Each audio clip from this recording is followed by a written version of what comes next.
On the outskirts of Puebla, Mexico, hidden among the vegetation and nearly erased from official maps, there stands an ancient Dominican convent. Its northern wing has remained sealed behind thick stone walls since 1687, never once opened by any authority in more than 3 centuries. It was on the night of May 23rd of that year that 17 novices and the Mother Superior vanished without a trace. Neighbors living near the convent claimed to have heard chants in an unknown tongue, echoing from the very depths of the earth. These voices lasted exactly 47 minutes, before breaking off with a collective scream that no human witness was able to describe in words. What few know today is that the personal diaries of Fray Alonso de Mendoza, the priest who ordered the convent sealed, have recently been discovered. In those pages, he describes in chilling detail what he found in the subterranean passages that night, and the true reason why the church has kept this secret buried for centuries. But before continuing with this story, a story that very few dare to tell, you are invited to become part of our select community of the brave. This channel is not for everyone. It is only for those who have the courage to face the darkest secrets of our history. Subscribe now, activate the notification bell, and let us know in the comments from which city or country you are watching us. We are a small but determined group of investigators who seek the hidden truth. Do you dare to join us? Back in the 17th century, Puebla de Los Angeles, as it was known then, was a prosperous colonial city.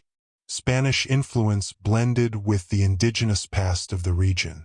Founded in 1531, allegedly by divine order according to the colonizers, Puebla had become one of the most important religious centers of New Spain, with its many churches and convents.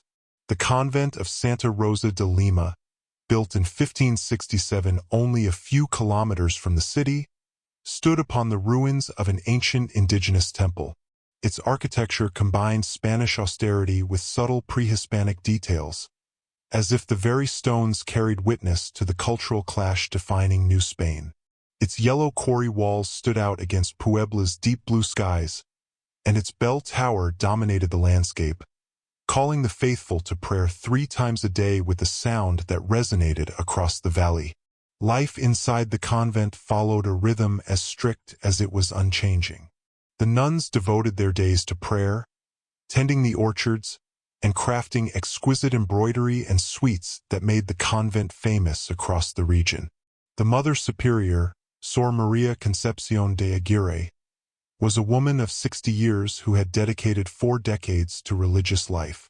Of Basque origin, she had come to New Spain as a teenager, accompanying her father, a textile merchant who had made a fortune in trade. After his mysterious death, the young Maria chose to dedicate her life to God, donating her considerable inheritance to expand the convent. Among the novices was Isabel de Montalvo, a 19-year-old whose beauty many considered unsettling for someone who had chosen the religious path. Her eyes, black and deep as bottomless wells, seemed to guard secrets of their own. Isabel came from a family of Jewish converts who had fled the Inquisition and found refuge in New Spain. Though outwardly devout, she possessed an unusual curiosity for ancient indigenous rituals, an interest she carefully concealed beneath a veil of Catholic piety. The Bishop of Puebla had appointed Fray Alonso de Mendoza as confessor of the convent. At 45 years old, he was a man of sharp intellect and exceptional education. Having studied in Salamanca, he came to Mexico drawn both by missionary zeal and an academic fascination with the native cultures he found at once heretical and enthralling. Thin in build, his face scarred by smallpox, his gray eyes carried a piercing gaze that seemed to see into the soul. Fray Alonso's personal library was one of the most extensive in New Spain. It contained not only theological texts but also forbidden works on indigenous beliefs, carefully hidden from the eyes of the Inquisition. His relationship with the Mother Superior was tense, marked by frequent disagreements over biblical interpretation. Their most recent conflict arose from Sor Maria's insistence on expanding the convent northward, an area where Alonso suspected pre-Hispanic ruins still lay buried. He believed it was better to leave them undisturbed. At the time, Puebla seemed peaceful on the surface, but underneath, social tensions simmered. The indigenous population, forced into Catholicism, secretly preserved many of their old beliefs. Meanwhile, Creoles and Spaniards from the peninsula competed bitterly for political and economic power. The Holy Office kept a watchful eye, ready to crush any deviation from orthodoxy, especially the persistent syncretic practices that blended Christianity with native traditions. It was in this atmosphere that strange rumors began to circulate about the convent. Some neighbors claimed they had heard chants in an unknown language. Others swore they had seen mysterious lights glowing from the northern wing after curfew. The authorities dismissed these stories as popular fantasy, but Fray Alonso, well-versed in the region's ancient traditions, began to suspect that something far more sinister was taking place behind those holy walls. That night of May 23, 1687, began like any other in Puebla. The cathedral bells had rung the evening angelus, and the city was preparing for its nightly rest. A fine drizzle fell on the cobblestone streets, blurring the dim glow of the scarce street lamps. Fray Alonso de Mendoza was returning from administering last rites to a dying man when he noticed something unusual at the convent. Despite the late hour, several windows in the northern wing glowed faintly orange, as though dozens of candles had been lit at once. Stranger still, he thought he heard a rhythmic murmur, a kind of chant that did not resemble any liturgical hymn he knew. Intrigued and uneasy, the friar approached the side door he often used to visit as confessor.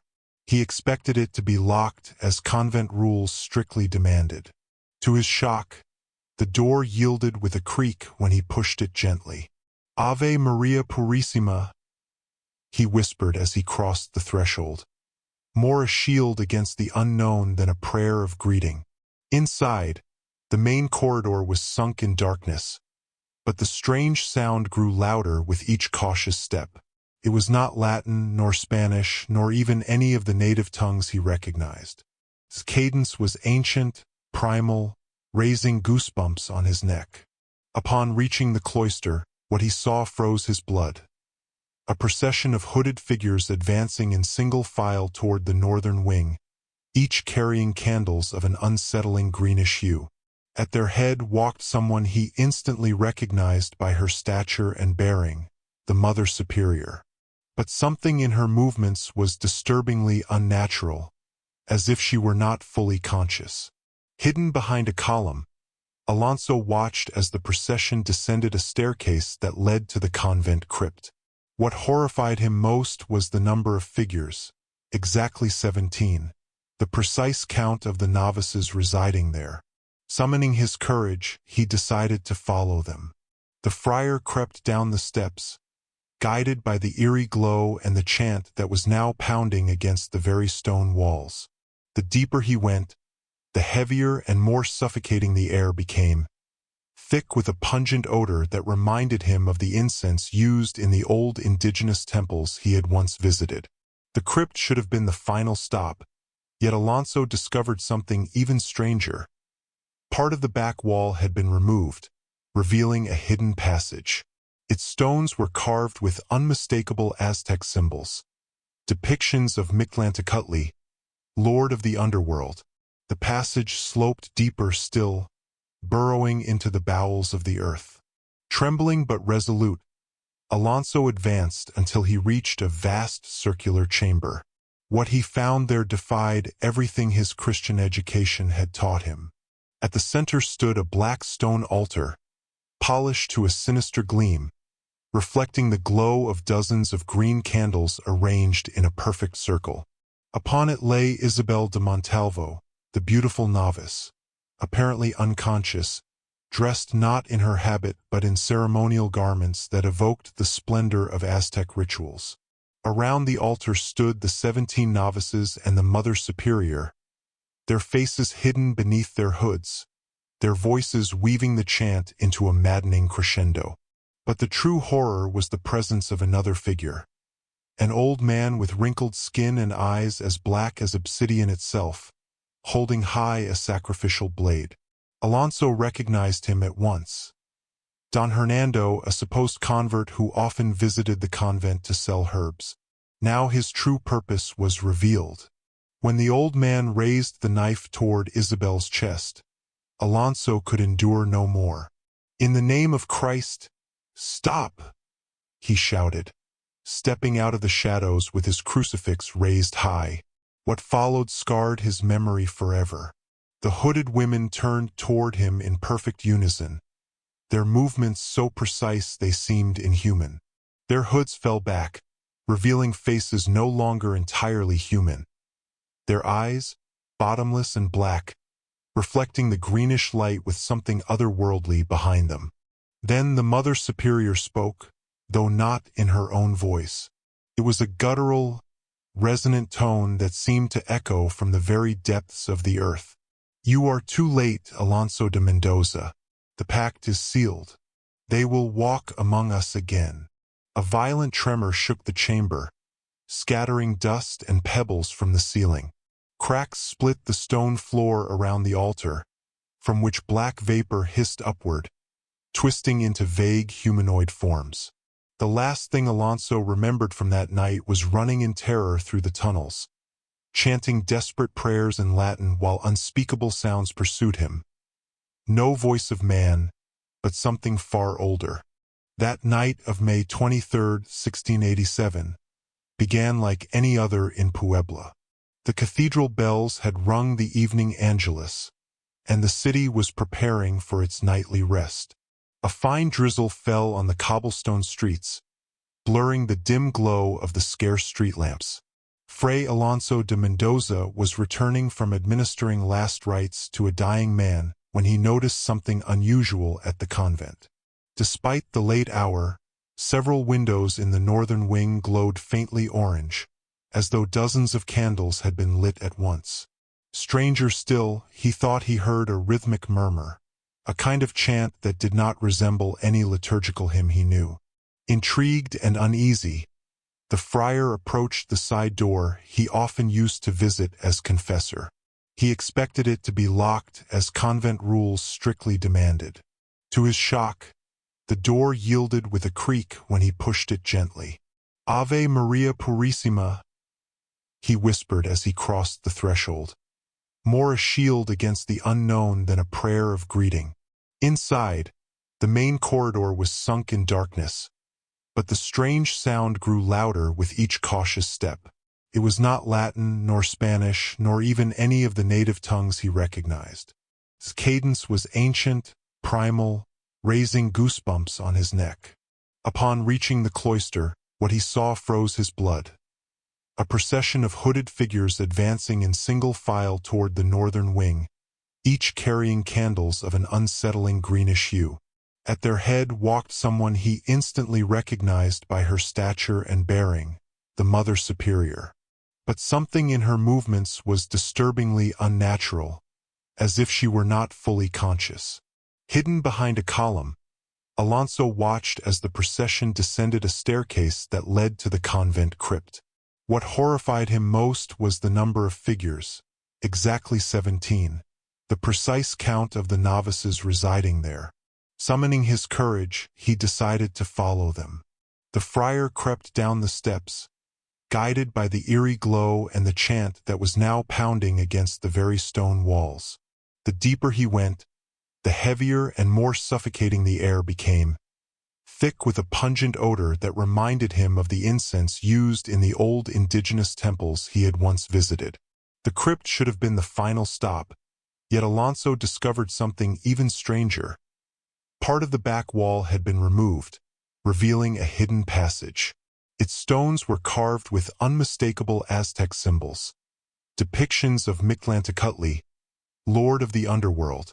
The passage sloped deeper still, burrowing into the bowels of the earth.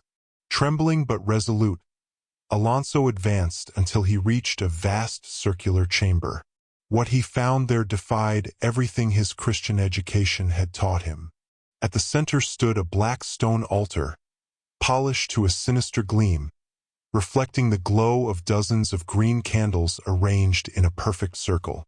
Upon it lay Isabel de Montalvo, the beautiful novice, apparently unconscious, dressed not in her habit but in ceremonial garments that evoked the splendor of Aztec rituals. Around the altar stood the 17 novices and the Mother Superior, their faces hidden beneath their hoods, their voices weaving the chant into a maddening crescendo.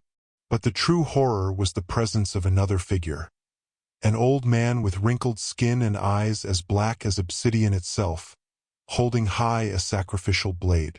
Alonso recognized him at once.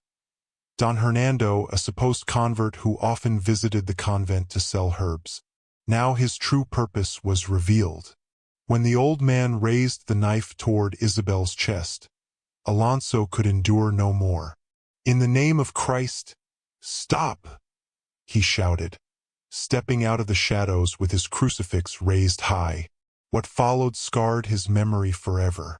The hooded women turned toward him in perfect unison, their movements so precise they seemed inhuman. Their hoods fell back, revealing faces no longer entirely human. Their eyes, bottomless and black, reflecting the greenish light with something otherworldly behind them. Then the Mother Superior spoke, though not in her own voice. It was a guttural, resonant tone that seemed to echo from the very depths of the earth. "You are too late, Alonso de Mendoza. The pact is sealed. They will walk among us again." A violent tremor shook the chamber, scattering dust and pebbles from the ceiling. Cracks split the stone floor around the altar, from which black vapor hissed upward, twisting into vague humanoid forms. The last thing Alonso remembered from that night was running in terror through the tunnels, chanting desperate prayers in Latin while unspeakable sounds pursued him. No voice of man, but something far older.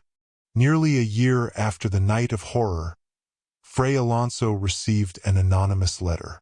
Inside was a fragment of cloth, unmistakably part of Isabel de Montalvo's habit.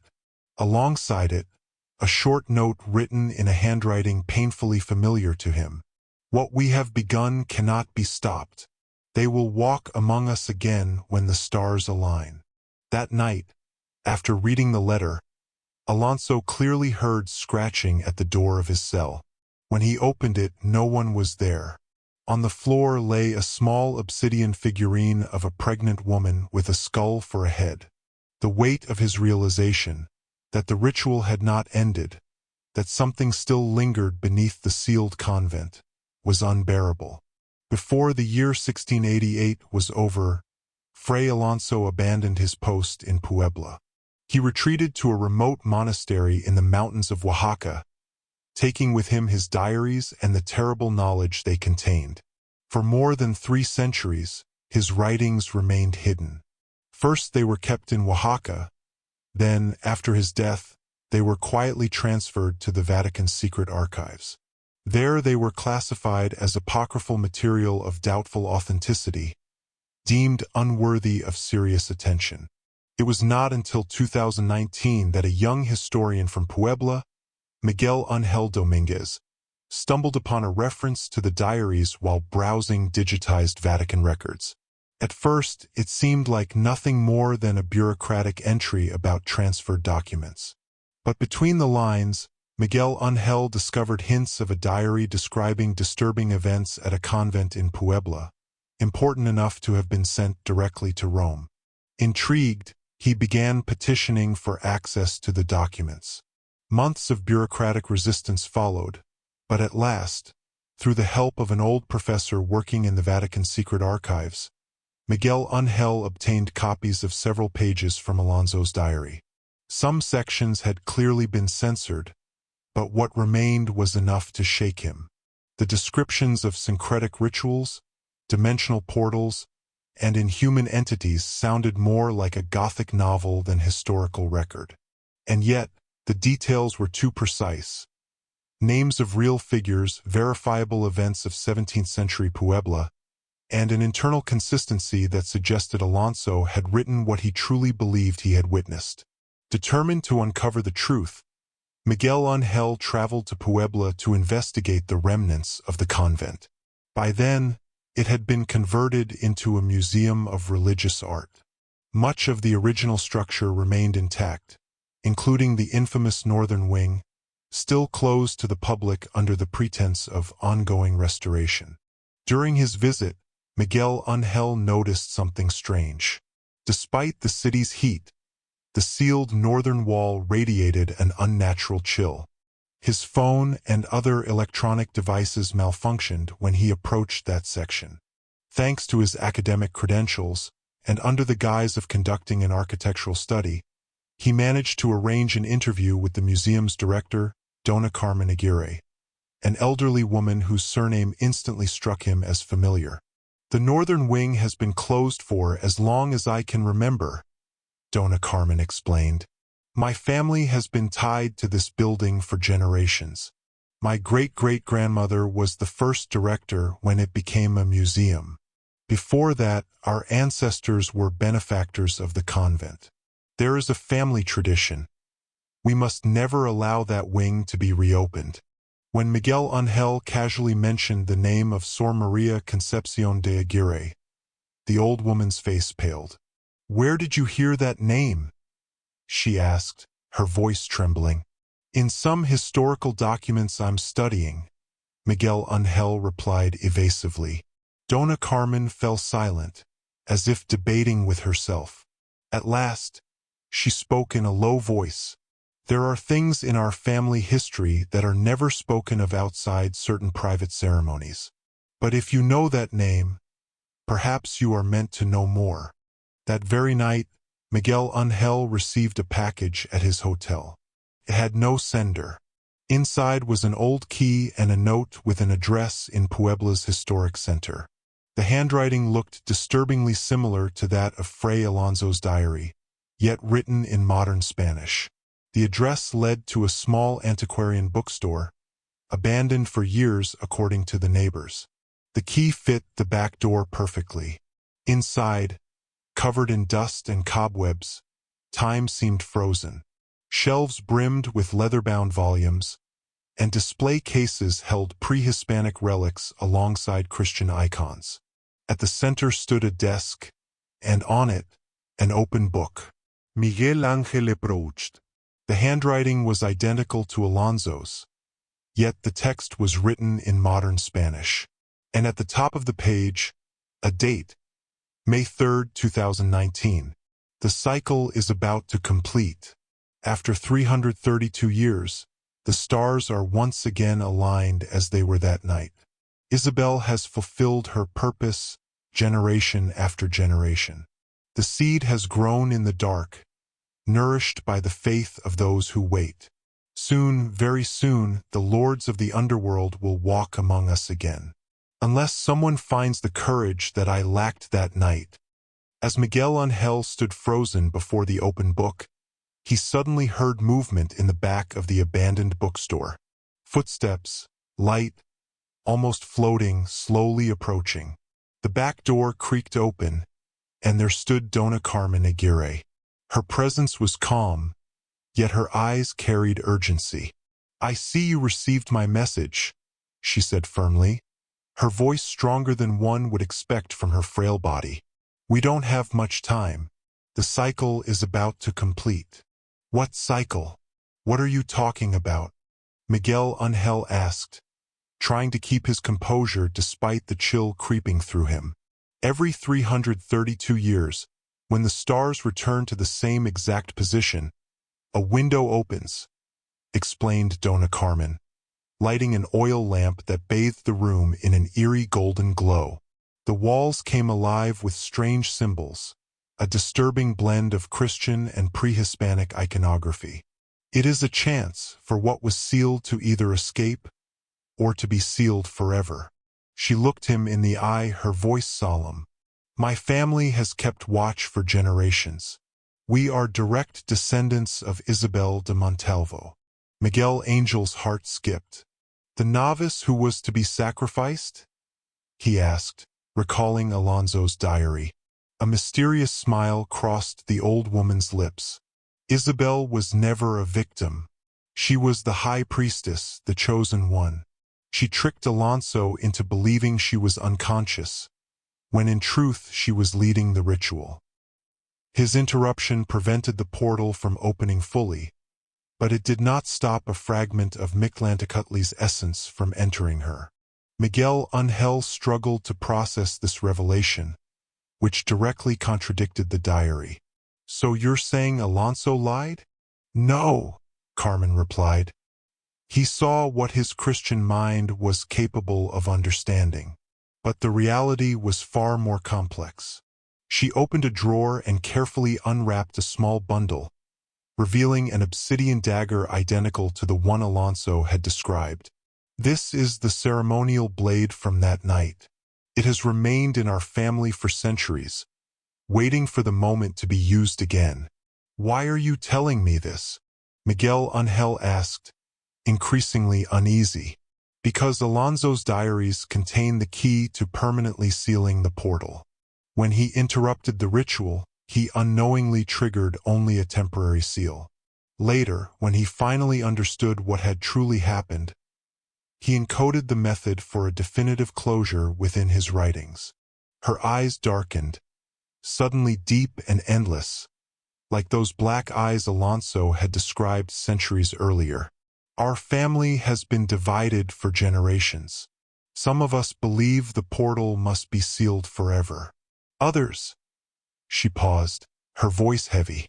"Others wait eagerly for its opening, believing it will bring a new order. And tonight, they intend to finish what was begun in 1687. A thunderous noise shook the street outside. Miguel Ángel rushed to the window and saw a group of people moving toward the old convent. They wore modern clothing, yet something in their movements was disturbingly unnatural, as though one single will guided many bodies. "They're coming," Carmen whispered. "We must hurry." From a hidden shelf, she pulled out a bundle of yellowed papers. "These are the missing pages from the Vatican's archive. I've safeguarded them my entire life for this moment. Alonso foresaw your arrival in a vision. You are the one meant to use this knowledge." "This is madness," Miguel Ángel muttered, though he instinctively accepted the documents. "Your name is Mendoza, isn't it? Miguel Ángel Domínguez Mendoza?" she asked. Startled, he nodded. "The blood of Alonso de Mendoza runs in your veins.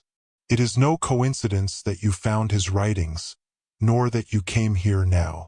You were guided." Before he could respond, the lights flickered and went out. The air grew cold, saturated with a bitter stench. "They are here," Carmen whispered, handing him a small iron key.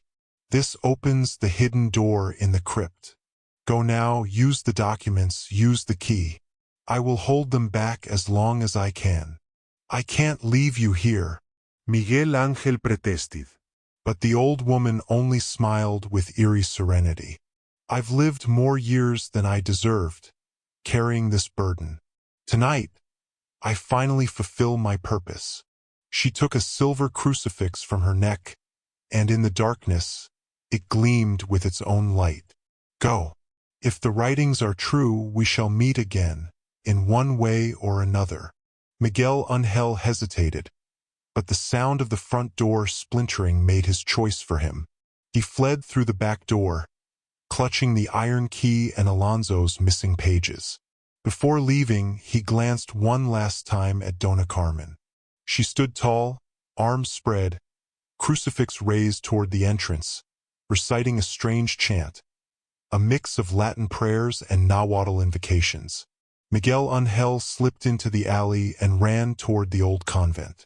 The streets of Puebla's historic center were strangely deserted for a Friday night. Even the usual clusters of tourists had vanished. The only sound was Miguel Ángel's hurried footsteps against the cobblestones, and, faintly, the echo of a chant that made his skin crawl.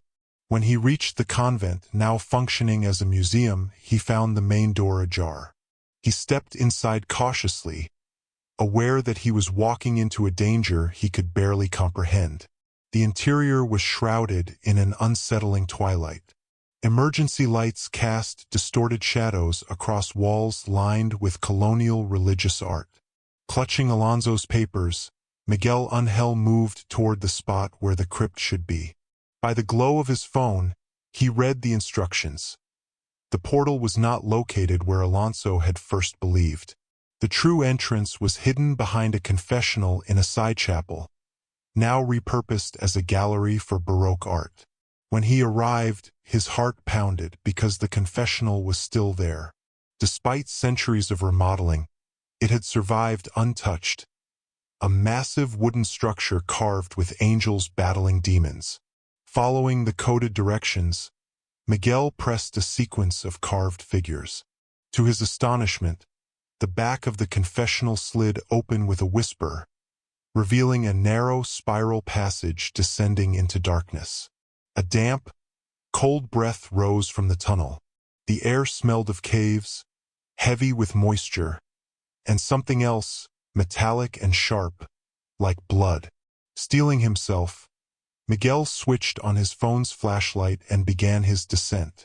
The stone walls were covered with hybrid symbols, Christian crosses entwined with feathered serpents, virgins with serpent-like faces, angels bearing Aztec attributes. The deeper he went, the clearer the distant chant became. He recognized fragments of Latin, woven together with what he suspected was ancient Nahuatl. The rhythm was hypnotic, threatening to cloud his mind. He forced himself to stay alert.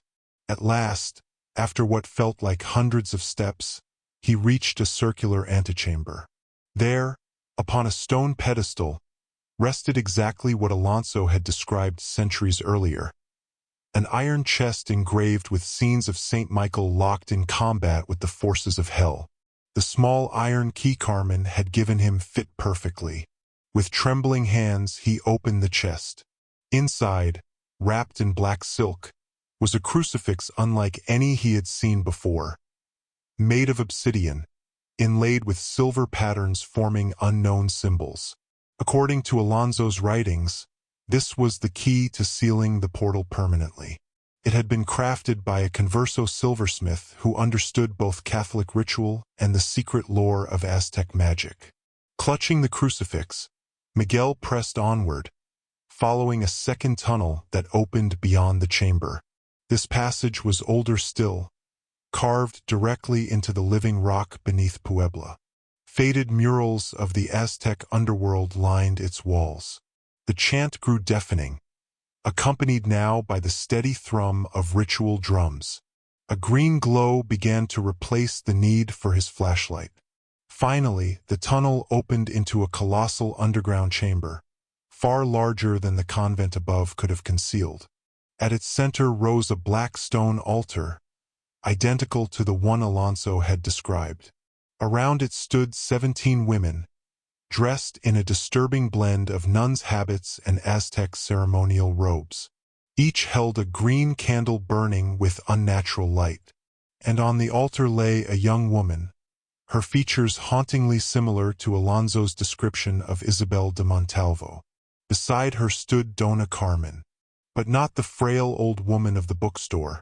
This Carmen was vibrant, decades younger, her eyes entirely black, glowing with inhuman intensity. She held aloft the obsidian dagger. "You have arrived just in time," she said, though her voice was not her own but a deep, resonant echo from beneath the earth. "After centuries, the cycle is complete. Tonight, the awakening begins." For a moment, Miguel Ángel stood paralyzed. The sight before him was both terrifying and mesmerizing. A ceremony frozen in time, repeating itself after more than 3 centuries, as though the centuries between 1687 and 2019 had never passed. The 17 women raised their candles in perfect unison. Their chant echoed through the cavern, each syllable vibrating in his chest like the strike of a drum. The air shimmered with an otherworldly energy that bent the very shadows. On the black altar, the young woman opened her eyes completely black, like pools with no reflection. She smiled faintly, as if recognizing Miguel. "You carry his blood," she whispered. "Alonso's fear lives in you. But will you choose differently?" Dona Carmen raised the obsidian dagger above the girl's chest. The green fire from the candles flared violently, as though the chamber itself drew breath, waiting for the blade to fall. At that instant, Miguel remembered Alonso's words from the missing diary pages. Only the union of faiths, what the old gods respected and what Christ sanctified, can close the threshold. The cross of obsidian must be planted at the heart of the altar, in the exact moment when the veil begins to open. Heart pounding, Miguel lifted the obsidian crucifix high. It felt heavy, alive. Its silver inlays pulsed with faint light. The women's chant faltered for the first time. Several turned their heads toward him, their black eyes narrowing. Dona Carmen hissed with fury, her voice echoing inhumanly. "Fool! That relic belongs to us. You cannot wield it." Summoning all his strength, Miguel rushed forward. Invisible forces resisted him. Each step felt like wading through a storm, unseen hands pulling at his clothes, trying to stop him. His phone shattered on the ground, its light snuffed out, leaving only the eerie green glow. With a desperate cry, he slammed the crucifix into the heart of the altar. The effect was immediate and cataclysmic. The chamber shook as if the earth itself roared.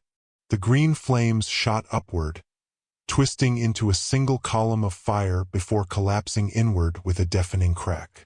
The women screamed, their bodies convulsing as the blackness in their eyes dissolved into smoke that poured upward, sucked into the collapsing light. One by one, they fell to the floor unconscious. Dona Carmen let out an unearthly shriek, her dagger clattering to the stone. Her body dissolved into a cloud of ash that scattered across the chamber. On the altar, the young woman convulsed violently. For a moment, Miguel thought she would die, but then the blackness vanished from her eyes, replaced by a human, terrified gaze. She gasped, sobbing, clinging to him as though awakening from a nightmare. The crucifix sank deeper into the altar, fusing with the stone. The crack in the floor sealed itself shut, leaving only silence and the smell of scorched earth. Miguel collapsed to his knees, trembling, his breath ragged. It was over, or so he believed. But as he looked up, he noticed faint carvings glowing on the cavern walls. They were not fading with the ritual's end. On the contrary, they pulsed like a heartbeat. And in that rhythmic glow, Miguel understood a chilling truth. What he had done had sealed the portal for now. But the cycle was not destroyed. It had only been delayed once more. When Miguel Ángel awoke, he was lying on the cold stones of the convent crypt. The altar stood silent, the obsidian crucifix fused into its center, its glow extinguished. The young woman who had lain upon it was gone, as were the 17 unconscious novices. The chamber looked abandoned, as though nothing had happened there for centuries. Disoriented, Miguel stumbled back through the tunnels until he emerged once again in the museum.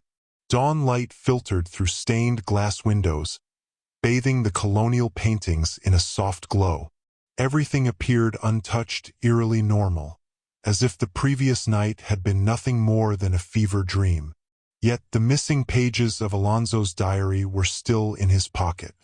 The obsidian figurine he had seen months earlier was there too, inexplicably returned to him. Proof that what he had lived was not an illusion. He tried to report his findings to colleagues at the university, but no one believed him. The official archives listed the convent's northern wing as under perpetual restoration. The museum director, Dona Carmen Aguirre, was said to have died peacefully in her sleep a year earlier, long before Miguel had ever met her in the bookstore. Confused and disturbed, Miguel returned to the bookstore, hoping to find answers.